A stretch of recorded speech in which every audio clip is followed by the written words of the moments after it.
Hello there, everyone. My name is Mitchell Owens, and I am a music production instructor at the Maven DJ and Music Production School, right in Cambridge, Massachusetts. And what I'm going to show you today is an intro to FM synthesis using Ableton Live's operator that we see down here in the bottom. Now, operator is one of the two main synthesizers in Ableton Live, the other one being analog, which is a simple subtractive synth.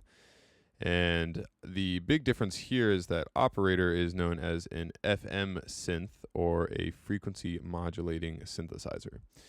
Now, what that means is we have a relationship between two kinds of oscillators. One kind of oscillator is a carrier. That's the oscillator that we actually hear. And the other kind of oscillator is a modulator. Now, the modulator, the frequency of the modulator is actually sent to the carrier to then modulate the frequency of the carrier. This allows us to kind of expand upon just our everyday raw waveforms, like our sine waves, our square waves, sawtooth, and whatnot, and allows us to create much more complex sounds using this technique. So what I'm going to do is kind of walk you through, give you an example of sort of how FM synthesis works and how we can use it to make some pretty interesting sounds in operator. All right, here we go. So I got operator loaded up down here in the bottom. Oh, sorry. That's analog. Let's get rid of that. All right, so we got operator here. Got a little oscilloscope over here so we can take a good look at exactly what the waveform looks like. So right now we just got a pretty basic sine wave here. Now, in operator, we have 4 oscillators located here on the left. Now, we can adjust the way that each oscillator modulates the next one, and which order they modulate each other in, and which ones are carriers and which ones are modulators. The way we do that is we go to this global panel over here. These are our global controls. And up top, you see these Tetris block-shaped looking thingies. So these are our different routing options for our carriers and our modulators. And you can see that they're all color-coded with our little routing lines going in there. So with the default mode here, everything is kind of running in serial here. So we have one carrier being A, which is our sine wave, and then B modulates A, and then C modulates B, which modulates A, and then you kind of get the idea. D modulates C, modulates B, and then that finally will modulate A. So to give you an example of sort of what this sounds like, if we turn up oscillator B, it will begin to modulate oscillator A. Now we can see in the oscilloscope here the waveform kind of folding in on itself, and that is the frequency of A being modulated by B.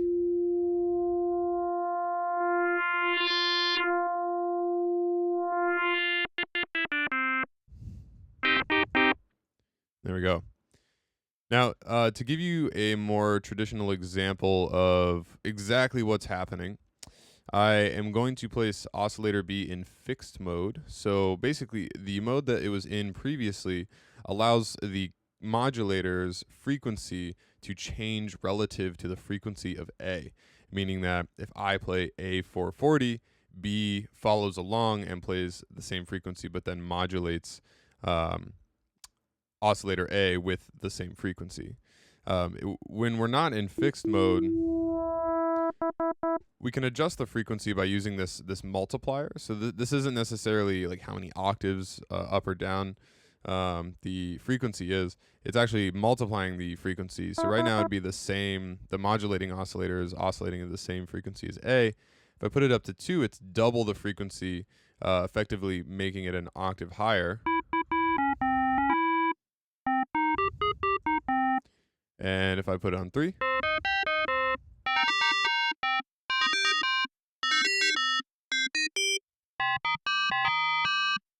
we can see how that drastically changes our timbre there. So we'll put that back down. Oh, right. So you can also put it at 0.5, right? So multiplying the frequency by half, which puts it an octave lower. All right, so I'm going to turn that down. Now, sort of as a proof of concept here, we are going to put this in fixed mode. I'm going to put the multiplier at 0.1, bring this all the way down to 10 hertz, and go ahead and introduce oscillator B here.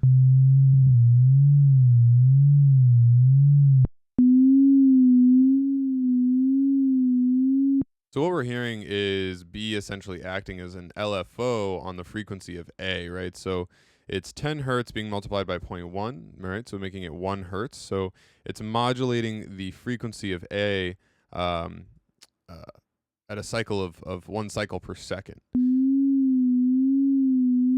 So what I'm going to do is I'm going to bring the frequency, the fixed frequency of oscillator B up past the LFO range into the audible range. And what we're going to hear is we're going to lose the tonality of the sound.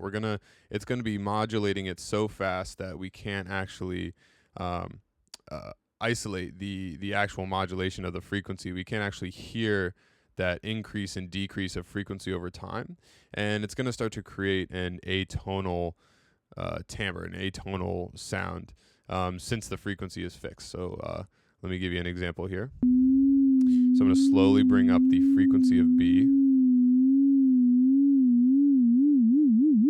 We can hear that modulation getting faster, faster and faster.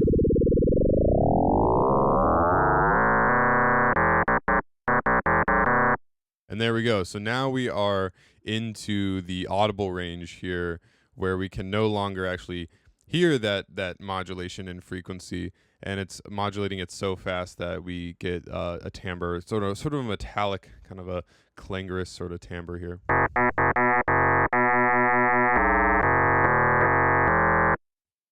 So not very musically applicable, since it's pretty difficult to actually get it to play a note unless you line up the frequencies just right. And so that is why it allows us to play it in its sort of relative mode, where the frequency shifts relative to the carrier, and that allows us to keep it as a tonal sound. Okay, so let's make a couple sounds here. So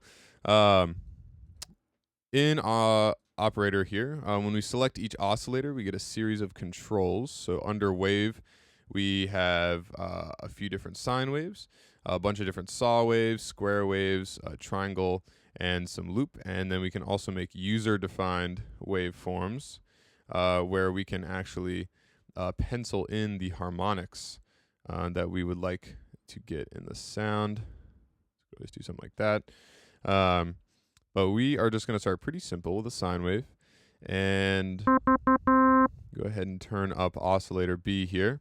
And I'm going to make a pretty simple patch. We're going to keep oscillator B as a sine wave and turn that up a bit. I'm going to play this a couple octaves lower. Going to make a nice bass sound. So each oscillator has its own envelope. So we're going to use this envelope to shape the amplitude.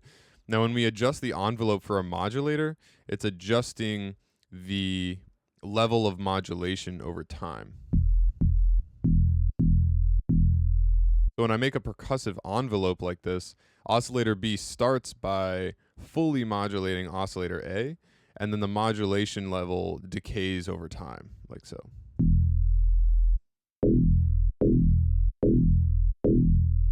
So if I increase the decay time,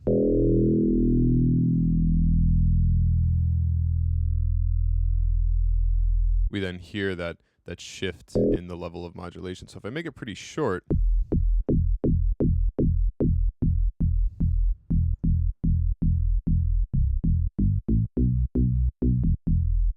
we get a nice percussive bass sound.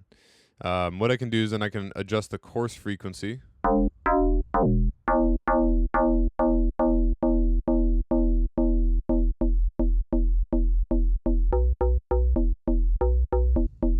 To get a nice melodic kind of, or a metallic sound, I meant. There you go. I can emphasize that attack by introducing oscillator C, giving it another kind of percussive envelope, and then dropping that decay time even shorter, and then maybe making it something like maybe not a sawtooth wave. Let's try square wave, and with the chorus frequency up to 10. Still a little too abrasive. Let's try sine wave. That seems to be where we want it. Put that chorus frequency down a little bit. And so significantly shorter decay time here.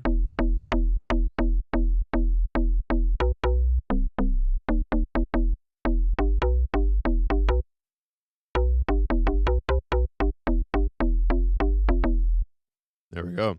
So that way we have 3 oscillators, each kind of achieving a different purpose here. So A is our carrier, which has that sine wave that we're hearing. That's carrying most of the sound. B is carrying the majority of the attack sound, so that more metallic kind of timbre we're getting. And then C just adds a little extra punch there on the attack. So we have one oscillator that is sort of infinitely sustaining, which is our carrier. And then we have 2 very short decay time or percussive envelopes that are applying that attack sound.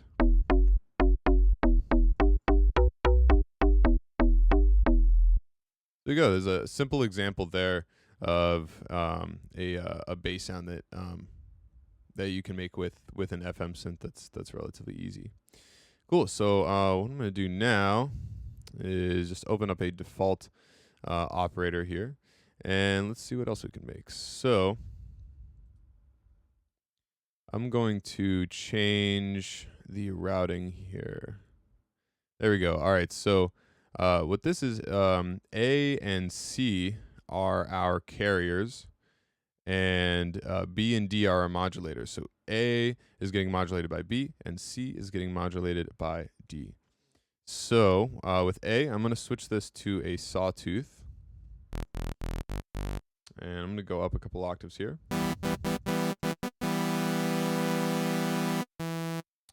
And I'm going to switch C to a Sawtooth as well. And I'm going to slightly detune. I'm going to turn up C here. And I'm going to slightly detune it.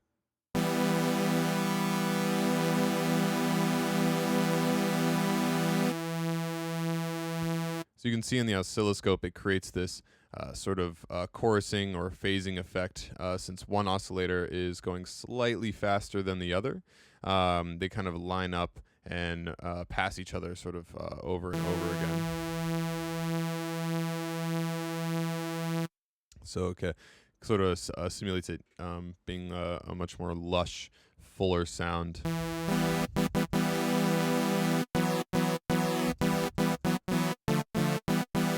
All right, nice. So, and then we're going to take oscillator B here and turn that up.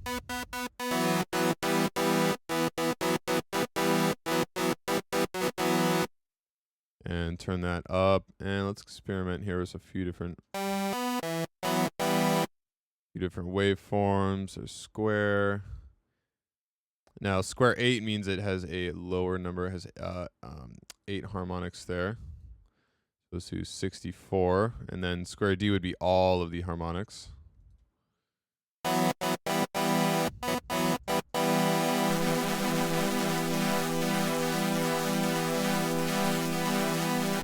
And then we can even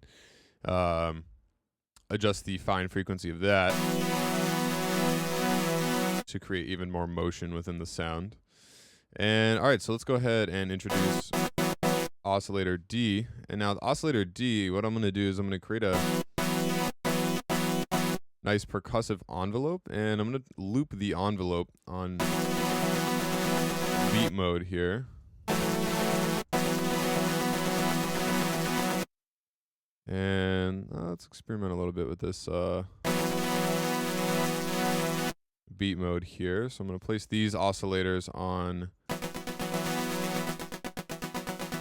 beat mode as well.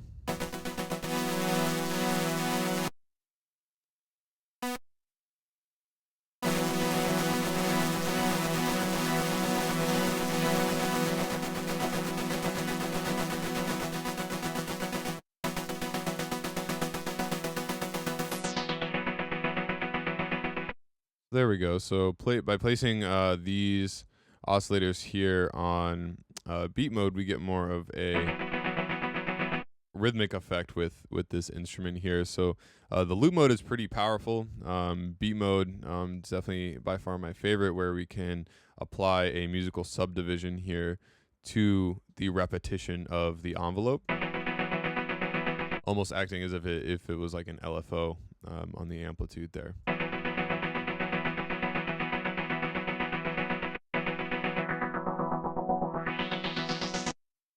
I'm going to go over to the filter here now. If you're familiar with the filters in Ableton, they're all pretty much the same, and this one is no different. So, but what we can do, it does have a shaper here, which is pretty nice. So we can apply a bit of drive there, and it also has an envelope as well. So I'm going to create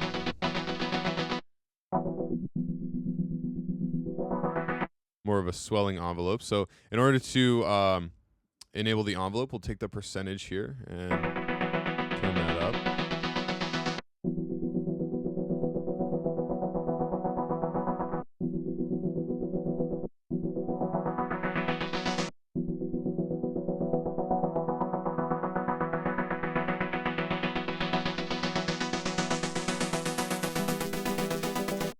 There we go. So by increasing the attack time there, turning the envelope to the positive value 100%, and then setting the start point here with the cutoff frequency, it's going to start at 334 hertz, and then that filter cutoff is going to rise with this attack time.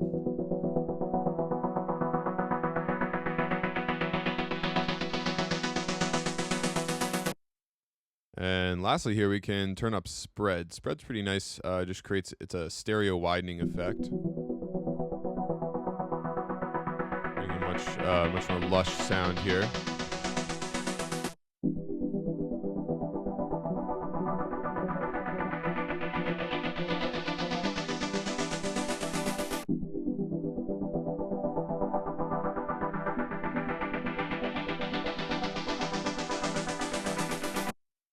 Excellent.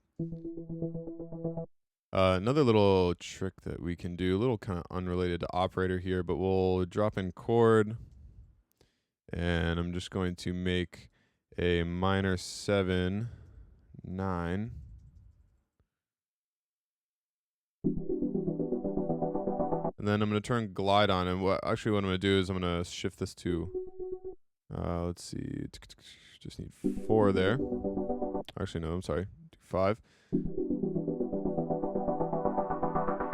And then I'm going to go to the pitch section here, turn glide on, and increase that time a little bit. So I'm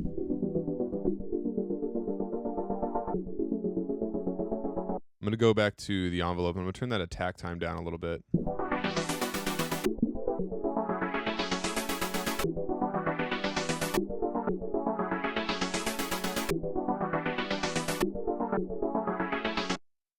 And I'm going to drop that sustain and peak level down. That's the sustain and peak level of the filters. So basically, it's setting the value, their percentage of the filter cutoff that will be like its stop point. So 334 hertz is the start point, and it's only going up 60% of the way. So the filter is not going to open up all the way. It's just going to open up partially.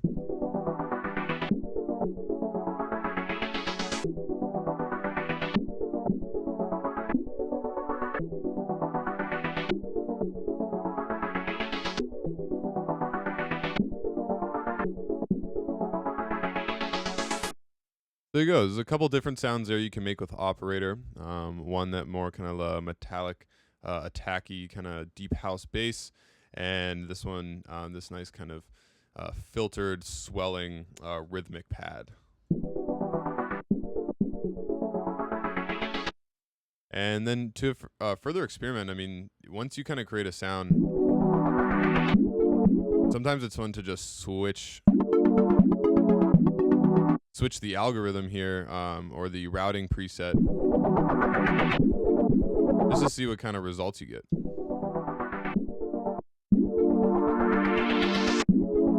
Now this last one here is actually not doing any kind of FM synthesis, and this would technically just be a subtractive synth. So each oscillator's waveform is being heard there.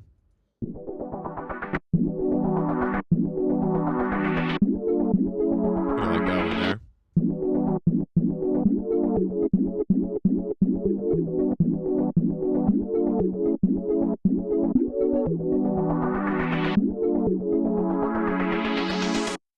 So there you go. There's a little brief intro into Operator, sort of how these oscillators work, and a little explanation there of FM synthesis.